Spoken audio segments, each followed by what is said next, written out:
महाराष्ट्र की भूमि, जो सांस्कृतिक धरोहर और आध्यात्मिकता का संगम है, अनेक देवी देवताओं की गाथाओं से समृद्ध है।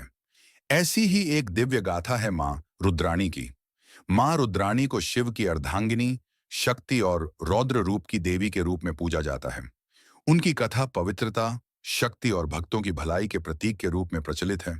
कहते हैं कि प्राचीन काल में महाराष्ट्र के एक घने जंगल में एक आर्षि अपनी तपस्या में लीन थे। वहां एक राक्षस, जिसका नाम दुर्जनासुर था, अपनी शक्ति का दुरुपयोग करते हुए लोगों को आतंकित करता था। आर्षि ने भगवान शिव से प्रार्थना की और उनके आह्वान पर मां रुद्राणी प्रकट हुई।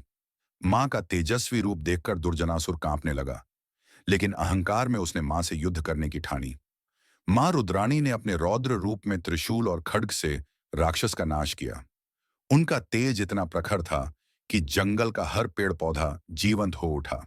इस युद्ध के बाद मां ने सभी को आशीर्वाद दिया और कहा, जहां जहां मेरी शक्ति को याद किया जाएगा, वहां मैं सदैव अपने भक्तों की रक्षा करूंगी।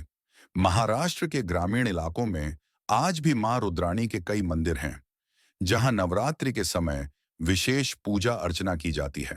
भक्तजन मां की कथा सुनते हैं और उनका आशीर्वाद प्राप्त करते हैं। मां रुद्राणी की यह कहानी हमें सिखाती है कि सत्य, धर्म और साहस के मार्ग पर चलने वाले को किसी भी बाधा से डरने की आवश्यकता नहीं है।